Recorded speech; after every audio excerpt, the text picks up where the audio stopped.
बाप्पा मोरया. संपूर्ण विश्वामध्ये, भारतामध्ये महाराष्ट्र ही संतांची भूमी म्हणून ओळखली जाते. त्याचबरोबर ही अष्टविनायकाची भूमी म्हणूनही ओळखली जाते. आणि या अष्टविनायकापैकी तिसरा मानाचा गणपती म्हणजे सिद्धेश्वर गणपती किंवा सिद्धिविनायक गणपती. या सिद्धिविनायक गणपतीची एक विशेष ख्याती अशी आहे. आज आपण मंदिर पाहाल तर सभामंडप अप्रतिम आहे, गाभारा अतिशय देखणा आहे. भक्तांना तिथं दर्शन घेण्यासाठी सर्व प्रकारच्या उत्तम सुविधा आहेत. आणि त्यामुळं भक्तांचं हे लाडकं ठिकाण आहे असं म्हणायला हरकत नाहीये. भीमा नदीच्या किनाऱ्यावर अतिशय निसर्गरम्य ठिकाणी या मंदिराचा संपूर्ण पसारा आपण पाहतो तेव्हा वाटतं साक्षात परमात्मा अवतरलाय तो इथेच. भगवान विष्णूंनी जेव्हा ब्रह्मदेवाला संपूर्ण सृष्टीची रचना करण्यासाठी सांगितलं तेव्हा ब्रह्मानी सर्वप्रथम गणपती बाप्पाची आराधना केली आणि त्यानंतर सृष्टी निर्मितीला सुरुवात केली. या कालखंडात क्षीर समुद्रामध्ये भगवान विष्णूंना झोप लागली. झोप लागली असताना त्यांच्या कानातून मधु आणि कौटभ असे दोन राक्षस निर्माण झाले. याची कल्पना साक्षात विष्णूला सुद्धा नव्हती. आणि हे राक्षस बाहेर आल्यानंतर संपूर्ण सृष्टीची निर्मिती होत असताना या सृष्टी निर्मितीच्या कार्यामध्ये ब्रह्मदेवाच्या कार्यामध्ये ते विघ्न आणायला सुरुवात केली.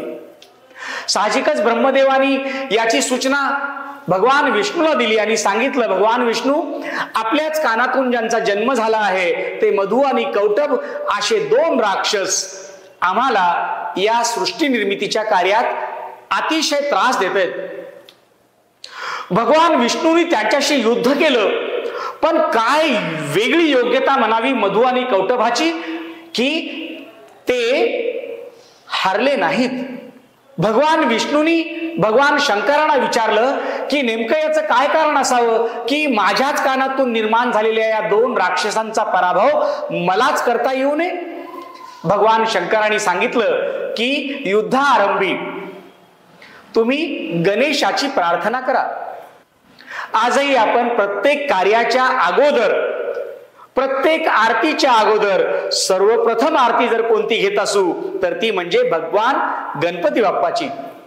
भगवान विष्णूने एका उंच टेकडीवर जाऊन तिथे भगवान गणपती बाप्पाची आराधना केली. गणपती बाप्पानी भगवान विष्णूंना काही सिद्धी दिल्या आणि त्या जोरावर मधु आणि कौटभ या राक्षसांचा विनाश केला गेला. ज्या ठिकाणी भगवान विष्णूंना काही सिद्धी प्राप्त झाल्या तिथे त्यांनी गणपती बाप्पाचं मंदिर उभारलं.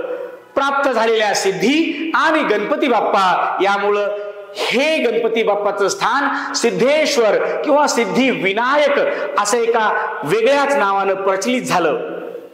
भगवान विष्णूंनी बांधलेलं मंदिर जेव्हा जीर्ण झालं असेल तेव्हा भगवान गणेशांनी काही गुराख्यांच्या माध्यमातून आपला संदेश दिला आणि पुढे गावकऱ्यांनी, गुराख्यांनी सर्वांनी मिळून हे मंदिर पुन्हा जोमानं उभं केलं. निश्चितच भक्तांच्या मनोकामना पूर्ण करणारं, भक्तांच्या अडचणीला धावून येणारं, भक्तांची अडचण असल्यास त्या अडचणीवर कशा प्रकारची मात करायची याची सिद्धी प्रदान करणारं गणपती मंदिर म्हणून सिद्धिविनायक गणपती मंदिर अतिशय अतिशय प्रसिद्ध आहे. आपण अनेकदा या मंदिरामध्ये जाऊन भगवान गणपती बाप्पाची आराधना केलीच पाहिजे. बोला गणपती बाप्पा मोरया.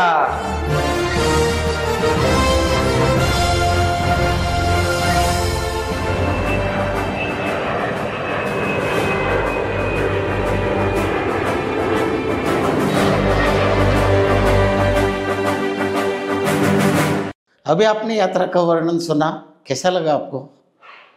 अच्छा लगा? बहुत अच्छी बात है. अभी आपको ये सुनने से इतना अच्छा लग रहा है तो प्रत्यक्ष अनुभव के लिए आप हमारी यात्रा का लाभ लीजिए, यात्रा में चलिए. आपको यात्रा करते हुए इसका 1000 गुना प्रत्यक्ष अनुभव बहुत अच्छा मिलेगा। हम ये यात्रा व्यवसाय लगभग मैं 40 साल से लोगों को यात्रा करवा रहा हूँ, प्रवास करवा रहा हूँ, भारत में और भारत के बाहर में भी। ब्रिजमोन टूर्स की ओर से महाराष्ट्र के साथ साथ भारत और इंटरनेशनल सभी टूर किए जाते हैं। महाराष्ट्र में अष्टविनायक, महाराष्ट्र दर्शन, Konkan, Goa, Statue of Unity, Gujarat, Rajasthan, Kashi, Nepal, Gangasagar, Jagannathpuri, Rameswaram, दक्षिण भारत, केरल, मुन्नार, कर्नाटका, कश्मीर, कुल्लू मनाली, चार धाम यात्रा, मसूरी, नैनीताल और कैची धाम, दार्जिलिंग, गंगटोक इत्यादि सभी यात्राएं की जाती है। सभी प्रकार की सहल किए जाते हैं और भारत के साथ साथ बाहर भी ब्रिजमोन टूर्स की तरफ से यात्रा आयोजन किए जाते हैं, जिसमें प्रमुख है Dubai, Europe, Singapore, Sri Lanka, Maldives, Bali, Vietnam, Thailand, Malaysia और जल्दी ही हम और भी विदेश यात्राओं का विस्तार करने वाले हैं। आप जिस भी टूर में जाएंगे या जाना चाहते हैं, आपको ये हम विश्वास पूर्वक दिला सकते हैं कि वो टूर सबसे अच्छी होगी और सबसे कम प्राइस में होगी। इस चीज़ का आप निश्चित रख सकते हो। हाँ, हमसे भी कम प्राइस देने वाला आपको कोई मिल सकता है, लेकिन उसकी सेवा उस लेवल की नहीं होगी जिस प्रकार की सेवा होटल की और रहने की हम उस पैसे में करते हैं।